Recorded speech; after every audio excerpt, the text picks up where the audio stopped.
Destroyers challenge claims. Radars lock on. The front line is active. 2 Arleigh Burke-class destroyers enter the Black Sea.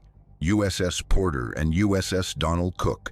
They cross through the Bosphorus at 02:34 a.m. local time. Turkish authorities log the transit. NATO command confirms deployment. Destination: 12 nautical miles from Crimean territorial waters. This is Naval Frontline, where fleets meet first. The mission is freedom of navigation. The risk is escalation. Russian coastal defense systems activate within minutes. Bastion mobile missile batteries move to launch positions. S-400 air defense units power up radar arrays. Su-30 fighters scramble from Belbek Air Base. The Black Sea transforms from quiet waters to contested battlefield. Naval Frontline monitors every move.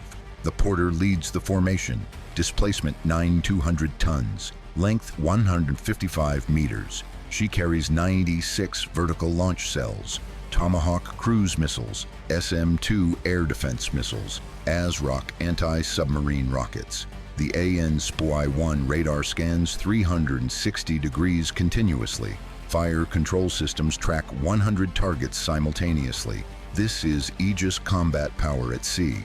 The Donald Cook follows 4 nautical miles behind. Identical capability, identical mission. 2 ships, enough firepower to overwhelm most navies, but not enough to survive saturated attack. That is the calculus of Black Sea operations. NATO operates at the edge of Russian A2AD envelope, anti-access area denial, the concept that changes naval warfare. Coastal missiles outrange ship defenses. Land-based aircraft outnumber carrier jets. Submarines lurk in shallow choke points. The defender holds advantage. The attacker accepts risk. Naval Frontline tracks the operational picture. At 6:15 a.m. local time, the destroyers reach patrol positions. They are now 11.8 nautical miles from Crimea. International waters, legal presence, but provocative location. Russian military command issues, warnings on emergency frequencies. Territorial waters begin at 12 miles. Do not approach closer, maintain current heading. Any incursion will be met with appropriate response. The U.S. Navy replies with standard protocol, operating in international waters, exercising freedom of navigation, no hostile intent, continuing mission, communications end, actions speak louder, 2 destroyers, 1 narrow sea. How close is too close? Bastion missile systems are fully operational. These are mobile coastal defense platforms. Each battery carries 2 launch vehicles. Each vehicle holds 2 P-800 Onyx missiles, Mach 2.5 speed, 300-kilometer range, sea skimming profile, advanced targeting, difficult to intercept. 4 missiles can launch in under 2 minutes, 8 if both batteries engage. Saturation attack doctrine, overwhelm defenses with numbers. The Porter and Cook can engage multiple threats, but not infinite threats. SM-2 missiles provide mid-range defense. Rolling airframe missiles handle close-in threats. Phalanx CIWS guns fire 4,500 rounds per minute. Layered defense designed for survival, but every system has limits. Naval Frontline examines the threat math. Each destroyer carries roughly 24 SM-2 missiles ready. That is 48 interceptors total between both ships. If Russia launches 16 Onyx missiles, the engagement ratio is 3-to-1. Some will penetrate, some will hit. The destroyers rely on electronic warfare. AN/SLQ-32 systems jam targeting radars. Decoys confuse missile seekers. Speed and maneuver create geometric solutions. But the Black Sea is not open ocean. Room to maneuver is limited. Escape routes are few. The Bosphorus is 400 kilometers away. High-speed transit takes 8 hours. Who holds naval advantage here? A. U.S. Navy. B. China. C. Russia. Think about geography. Comment now. Naval Frontline reveals the air dimension. Su-30 fighters orbit at 8,000 meters altitude. They remain 40 kilometers from the destroyers, outside weapons range but close enough to respond. Each fighter carries 4 Kh-31 anti-ship missiles. 2 jets total 8 missiles. They can fire and evade in under 90 seconds. The destroyers track every aircraft. SM-2 missiles can engage air targets. Range extends to 170 kilometers. But firing on Russian fighters over the Black Sea means war. So both sides watch. Both sides wait. Both sides calculate. This is deterrence. This is brinkmanship. This is Naval Frontline. At 09:42 a.m. local time, a Romanian frigate joins the patrol. The ROS Regina Maria arrives from Constanta Naval Base. Displacement 2,200 tons. Light armament compared to U.S. destroyers. But the symbolism matters. This is now a NATO operation, not just American presence. 3 flags, 1 mission, alliance solidarity on display. Russia responds by increasing submarine activity. Intelligence reports suggest 2 improved Kilo-class submarines deploy. They departed Sevastopol hours earlier. Current location unknown. These are diesel-electric boats. Quiet when running on battery. Difficult to detect in shallow water. Each carries 18 torpedoes and 8 caliber cruise missiles. Surface vessels are visible. Submarines are ghosts. The destroyers deploy towed sonar arrays. SQR-19 tactical towed arrays stream behind each ship. Passive listening. Searching for propeller noise. Cavitation signatures, machinery sounds. The Black Sea thermocline complicates acoustics. Temperature layers bend sound waves. Detection ranges drop to 8 kilometers. Submarine could be 5,000 meters away, invisible until weapons launch. Naval Frontline analyzes subsurface threat. Anti-submarine warfare in confined waters is nightmare scenario. Helicopters cannot cover entire area. Sonobuoys create gaps in coverage. Surface ships are vulnerable during ASW operations. Slow speed, predictable patterns. Focus on subsurface threat means less attention to air and surface threats. This is why A2AD works. Multiple threats from multiple domains simultaneously. No ship can defend against everything. But what happened during the night shift changed everything. At 01:20 a.m., local time radar operators detected unusual activity. Small, fast-moving contacts launched from Crimean coast, dozens of them, speed 45 knots, heading directly toward the patrol area. Unmanned surface vessels, naval drones. Russia deploys new asymmetric capability. Each drone carries 200 kilograms of explosives, loitering munitions at sea. They approach in swarm formation, coordinated, autonomous, expendable. The destroyers face decision. Engage drones with missiles. That depletes air defense magazines. Use guns. That requires close range. Allows saturation approach. Ignore them. That accepts potential damage. Naval Frontline reveals the tactical solution. The Porter activates directed energy weapons. ANSEQ-3 laser weapon system, 60 kilowatts of power, speed of light engagement, unlimited magazine depth. The laser tracks and engages. Drones ignite one by one. Fuel tanks explode. Guidance systems melt. 23 drones destroyed in 18 minutes. 0 missiles expended. 0 gun rounds fired. This is the first combat use of naval lasers in contested waters. The technology works. The concept proves valid, but not all drones are destroyed.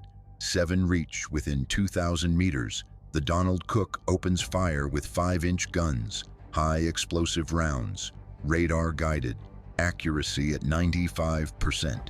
The remaining drones shatter under barrage. Debris field spreads across 3 square kilometers.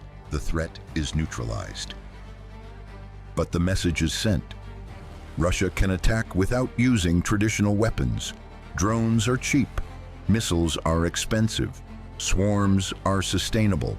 Defense is not. Is this a warning or the start of something bigger? Naval Frontline examines strategic implications. Russia demonstrates capability to contest NATO presence. Traditional naval superiority means less when drones cost $5,000 each. Defending against them requires million-dollar systems or cutting-edge technology like lasers. The economic equation shifts. For NATO, this validates forward presence. The destroyers maintained position. They defeated asymmetric attack. Freedom of navigation was enforced. Alliance credibility was preserved, but the risk was real. 7 drones reached weapons range. If all had detonated simultaneously, could defenses stop them? What if next swarm includes 50 drones? What if submarines coordinate with surface attack? What if aircraft engage during drone assault? The questions multiply, the answers are uncertain. Naval Frontline projects escalation pathways. Scenario 1, increased presence. NATO deploys frigate rotations, permanent Black Sea patrol. Russia responds with permanent coastal readiness. Confrontations become routine. Risk becomes normalized. Scenario 2, weapons upgrade. Russia adds long-range anti-ship missiles.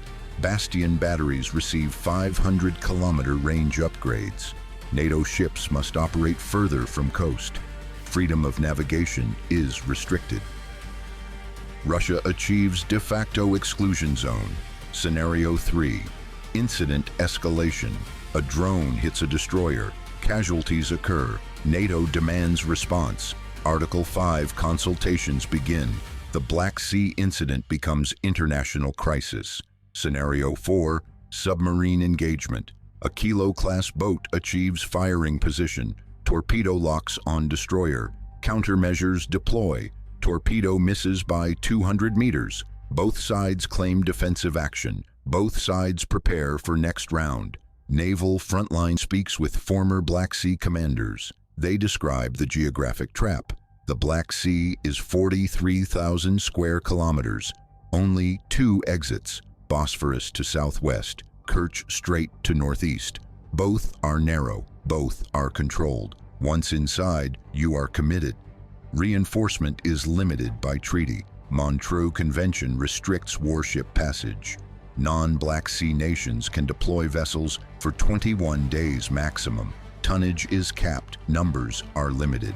The U.S. Navy operates in a cage. Russian forces operate from home. Logistics favor the defender. Geography favors the defender. Time favors the defender. Yet NATO maintains presence. The calculation is political, not tactical. Abandoning the Black Sea concedes Russian dominance. Ukraine loses maritime support.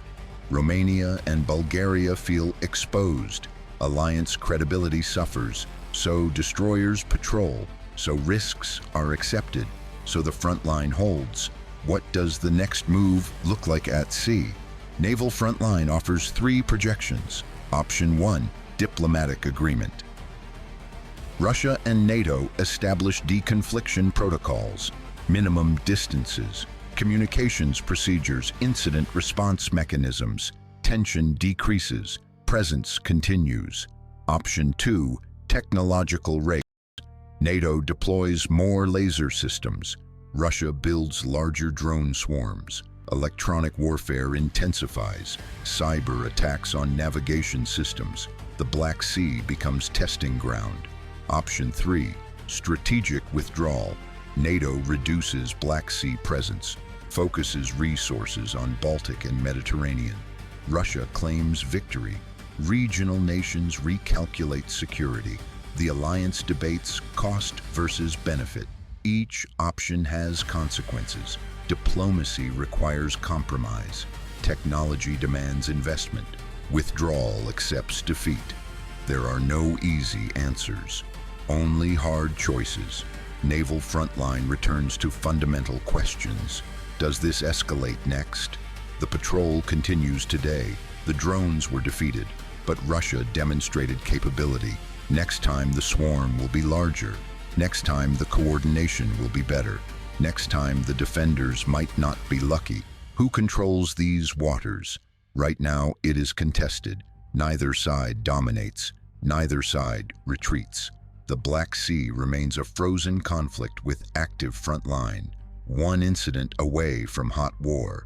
What happens when the next destroyer enters? That question matters to every NATO member because the Black Sea is testing ground for A2AD warfare. If Russia can deny access here, can they do it in the Baltics? Can they do it in the North Atlantic? Can they create exclusion zones globally? Naval power is about access.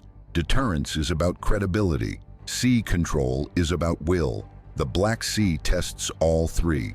Naval Frontline remains on station. The Porter and Donald Cook continue patrol. The Regina Maria stays in company. Russian systems remain active. Submarines remain deployed.